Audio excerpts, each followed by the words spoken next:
Hello all, welcome to our YouTube channel civil staff Himachal. तो आज के दिन हम लोग डिस्कस करेंगे कि 29 मार्च को अलग अलग न्यूज़पेपर्स में कौन कौन सी इंपॉर्टेंट हाइलाइट्स हम लोगों को देखने को मिली। तो सबसे पहले हम लोग बात करते हैं स्पेस टेक्नोलॉजी से रिलेटेड एक इंपॉर्टेंट न्यूज़। जैसा कि कुछ समय पहले हम लोगों ने देखा कि हमारे देश की सरकार के द्वारा जो स्पेस टेक्नोलॉजी है उसमें प्राइवेट प्लेयर्स की पार्टिसिपेशन अलाउ कर दी गई है और उसी से रिलेटेड ये न्यूज़ है, जहाँ पे स्काई रूट एरोस्पेस जो बेसिकली एक प्राइवेट फर्म है उसके द्वारा स्टेज 2 ऑफ विक्रम-1 लॉन्च किया गया है श्रीहरिकोटा से। सतीश धवन स्पेस स्टेशन है आंध्र प्रदेश के अंदर।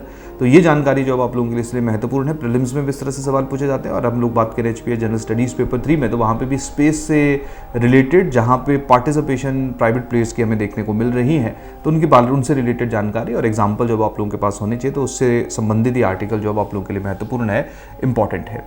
इसके बाद नेक्स्ट न्यूज़ के ऊपर अगर हम लोग मूव करेंगे, न्यूज़ जो है वो अप्सपा से रिलेटेड है। तो अभी सेंट्रल गवर्नमेंट के द्वारा अरुणाचल प्रदेश की 3 डिस्ट्रिक्ट्स में अप्सपा को एक्सटेंड किया गया है। अप्सपा की अगर हम लोग बात करें तो अप्सपा के अंदर कुछ स्पेसिफिक एरियाज़ को या पूरे की पूरी जो स्टेट है उसको डिस्टर्ब्ड एरिया अगर डिक्लेयर कर दिया जाए, तो वहाँ पे जो हमारे सिक्योरिटी फोर्सेज हैं उनके पास काफ़ी पावर्स आ जाती है। और यही कारण है कि अप्सपा के लगाने और हटाने की जो डिमांड्स है वो हम लोगों को अलग अलग जगहों के ऊपर देखने को मिलती है। तो अप्सपा से रिलेटेड मल्टीपल न्यूज़ हैं बेसिकली, जहाँ पे हमारे देश के होम मिनिस्टर के द्वारा भी कहा गया है कि जम्मू एंड कश्मीर के अंदर अप्सपा को हटाना और सिक्योरिटी फोर्सेज के अंदर या उनका जो नंबर्स है उसको कम करने का प्रयत्न किया जाएगा। और उसके साथ साथ अरुणाचल प्रदेश में भी अप्सपा की न्यूज़ हम लोगों ने देखी, जहाँ पे अप्सपा की जो 3 डिस्ट्रिक्ट्स हैं, तिराप है, चांगलांग है और लॉन्गडिंग है, जहाँ पे और 6 महीनों के लिए जो है वो अप्सपा को एक्सटेंड कर दिया गया है। तो देखिए, जब हम लोग अप्सपा की बात करते हैं तो यहाँ पे थोड़ा आपको पता होना चाहिए, 1958 में ये एक्ट पार्लियामेंट के द्वारा पास किया गया था, जो सेंट्रल गवर्नमेंट और स्टेट गवर्नमेंट दोनों को अधिकार देता है कि वो किसी भी एक स्पेसिफिक एरिया या पूरे की पूरी जो स्टेट या डिस्ट्रिक्ट्स हैं उनको डिस्टर्ब्ड एरिया डिक्लेयर कर सकती है। तो जैसे अगर हम लोग बात करें, अभी ये जो मैंने 3 डिस्ट्रिक्ट्स का बात किया और उसके साथ साथ जो नागालैंड की अगर हम बात करें तो पूरे का पूरा जो नागालैंड स्टेट है वहाँ पे अप्सपा लगा हुआ है और ये सेंट्रल गवर्नमेंट के द्वारा लगाया गया है। इसी तरह से अगर हम लोग असम की बात करें, मणिपुर की बात करें, तो वहाँ पे जो अप्सपा है वो स्टेट गवर्नमेंट के द्वारा लगाया गया। तो इस तरह की जो बेसिक जानकारी है वो आप लोगों के पास होनी चाहिए। और देखिए, अगला जो आर्टिकल है वो उसी से रिलेटेड है, that is hope for Jammu and Kashmir. Clear. तो जो स्टेटमेंट अभी थोड़ी देर पहले मैंने बताई कि हमारे देश के होम मिनिस्टर जी के द्वारा दी गई है, उसी से संबंधित ये स्पेसिफिक आर्टिकल है। और अगर अप्सपा को हटाने की बात की जा रही है और उसके साथ साथ ट्रूप्स में रिडक्शन की बात की जा रही है, तो कहीं ना कहीं जो कश्मीर की स्थिति है वो इम्प्रूव्ड है। और यहाँ पे बेसिकली आर्टिकल 370 के एब्रोगेशन के बाद क्या security related improvement Jammu and Kashmir के अंदर देखने को मिली है, उसके बारे में काफ़ी अच्छी तरह से जो ये आर्टिकल लिखा गया है। तो कभी कभी आर्टिकल 370 की एब्रोगेशन का इम्पैक्ट भी आप लोगों से पूछा जा सकता है कि हमारा जो पॉलिटी इन जनरल JNK या जम्मू एंड कश्मीर है उसके ऊपर क्या पड़ा। तो आप लोग जो इसको भी एक बार पढ़ लीजिएगा, अच्छा आर्टिकल है। क्लियर। नेक्स्ट न्यूज़ के ऊपर जो हम लोग मूव करते हैं, नेक्स्ट न्यूज़ बेसिकली है boost to all weather connectivity to Leh Darcha Nimmu road open. Basically Leh Darcha Nimmu road जो इसकी कंस्ट्रक्शन की शुरुआत जो है वो 2002 में हुई थी। क्लियर। लेकिन जिस तरह से यहाँ की ज्योग्राफी है उसके कारण जो है वो काफ़ी समय लग गया इस पूरे के पूरे रोड को बनाने में। तो अभी BRO के द्वारा जो है वो 25 मार्च को स्पेसिफिक रोड को जो है वो ओपन कर दिया गया है। अब यहाँ पे 2-3 चीज़ें जो आप लोगों को समझनी पड़ेगी कि ये जो स्पेसिफिक रोड है, ये इसका जो टोटल कॉस्ट है वो 10 गुना कॉस्ट इंक्रीज हुई है। टोटल 298 किलोमीटर का रोड है जो कि मनाली से लेह को थ्रू दारचा और निम्मू के ज़रिए जो है वो कनेक्ट करेगा। क्लियर। तो यहाँ पे 2-3 न्यूज़ या 2-3 इंपॉर्टेंट ज्योग्राफिकल इन्फॉर्मेशन जो आप लोगों के पास होनी चाहिए, क्योंकि नॉर्मली हम लोग देखते हैं कि मैप बेस्ड क्वेश्चन जो वो ज्योग्राफी में पूछे जाते हैं।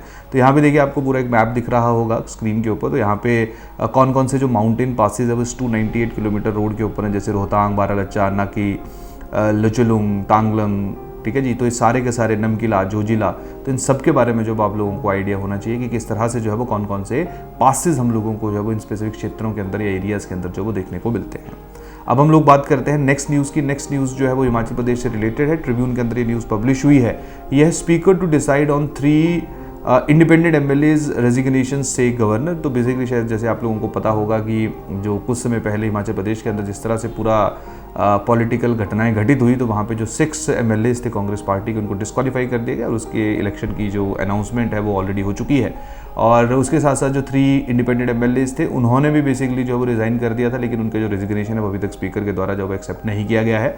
तो उनके द्वारा गवर्नर से गुहार लगाई गई थी, लेकिन गवर्नर ने कहा है कि उनके पास इस तरह का कोई भी अधिकार नहीं है जहाँ पे वो रेजिग्नेशन को एक्सेप्ट करे, रिजेक्ट करे या स्पीकर को फोर्स करे। तो जो भी हाउसेस के रूल्स हैं, क्योंकि विद इन द हाउस क्या करना है इसकी जो मेन पावर है वो स्पीकर के पास ही रहती है। तो बेसिकली जो स्पीकर की पावर से रिलेटेड जब हम लोग बात करते हैं, तो यहाँ पे आप लोग देखिए कि जो इंडिपेंडेंट मेंबर्स हैं उनको 10 अप्रैल को बुलाया हुआ है। क्लियर, कि किसी प्रेशर के अंदर जो है वो अपनी सदस्यता से ये रिज़ाइन तो नहीं कर रहे हैं। तो बेसिकली गवर्नर ने आसान भाषा में अपना जो इन्वॉल्वमेंट है उसको करने से मना कर दिया है। और उसके साथ साथ गवर्नर के अकॉर्डिंगली सेकंड ऑप्शन ये है कि अगर मान लीजिए स्पीकर इंडिपेंडेंट इलेक्टेड एमएलएस की बात नहीं मान रहे हैं तो फिर सेकंड ऑप्शन है कि जो हाई कोर्ट है उसको अप्रोच किया जाए। तो ये बेसिक सी न्यूज़ है जिसके बारे में जो आप लोगों को थोड़ा सा आइडिया होना चाहिए।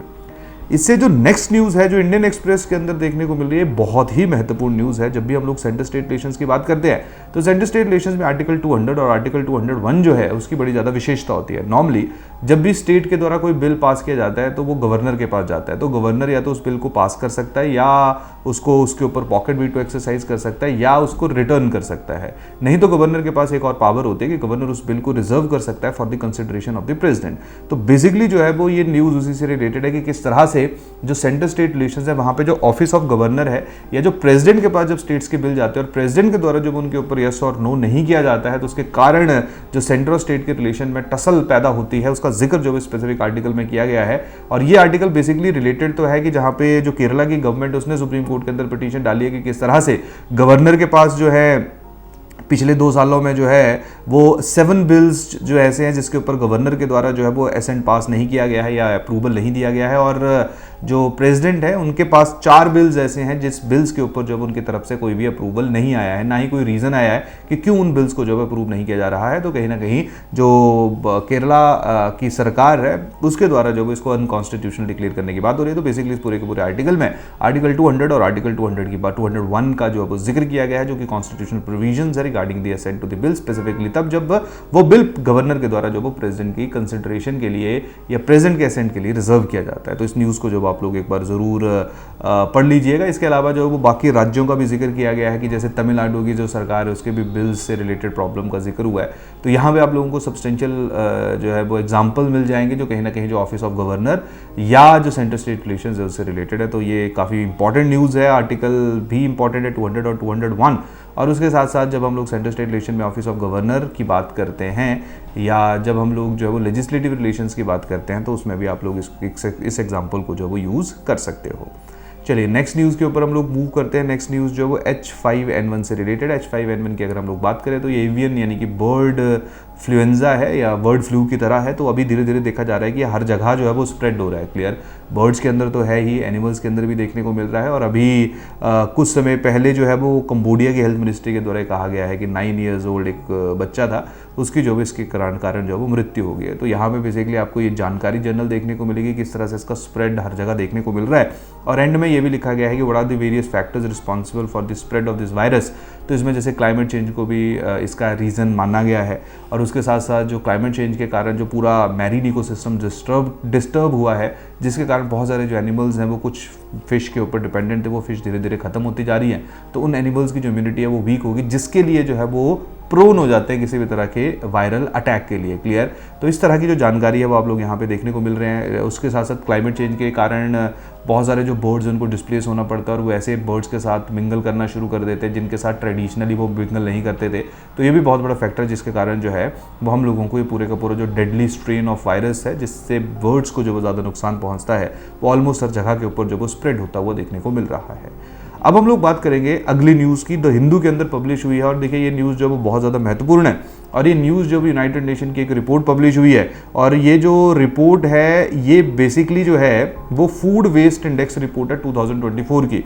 तो जहाँ पे बताया गया है कि कितना फूड जो है वो हमारे द्वारा वेस्ट किया जाता है। तो आप ऐसा मानिए कि जितना भी फूड हम प्रोड्यूस करते हैं उसमें 19% ऑफ द फूड जो है उसको वेस्ट कर दिया जाता है। क्लियर, तो अब आप समझिए कि 19% वेस्ट करने का सीधा सीधा मतलब है कि हमारे यहाँ पे इतने ही % लोग ऐसे हैं जो भूखे सो रहे हैं, क्रोनिक हंगर से जो है वो ग्रस्त है, लेकिन वो लोग जो खाना अफोर्ड कर पा रहे हैं वो उस खाने की बहुत ज़्यादा वेस्टेज कर रहे हैं। तो इस बारी रिपोर्ट में जो वो बड़े अच्छी तरह से जो उसका जिक्र किया गया और इससे अगला जो आर्टिकल है दैट इज़ फूड वेस्टेज।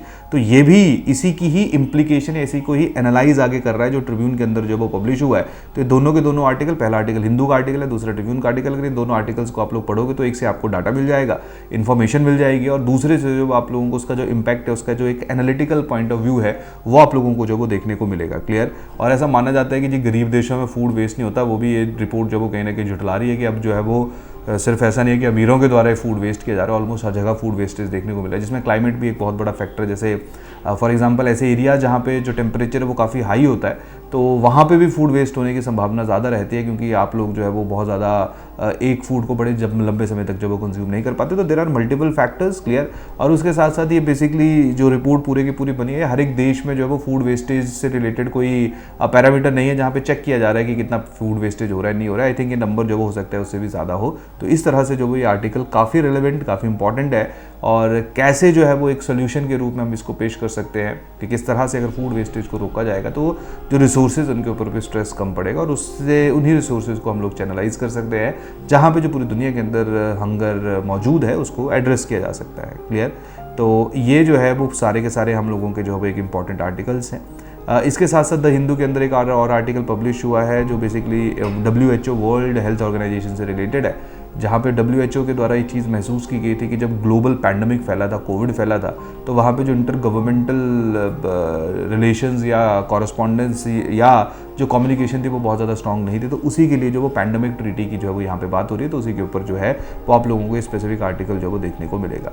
उसके साथ साथ द हिंदू में एक लास्ट आर्टिकल और है, जॉब आउटलुक ब्लीक। तो ये देखिए ये आर्टिकल पिछले एक हफ्ते से पब्लिश हो रहा है, तो आप लोग जो इसको रीड कर सकते हैं, जहाँ पे ये बताया गया कि किस तरह से हमारे यहाँ पे जो यूथ पॉपुलेशन है, जो यंग पॉपुलेशन है, उसके अंदर जो अनएम्प्लॉयमेंट का रेट है वो बहुत ज़्यादा है, क्लियर। तो आप लोग जब इसको देखिए, हालांकि जो डाटा जितना भी आपको देखने को मिलेगा इस आर्टिकल में वो वही है जो अभी तक पब्लिश हुआ है, लेकिन आप लोग चाहे तो इसको पढ़ सकते हैं। हिंदू के अंदर जो वो आर्टिकल पब्लिश हुआ है।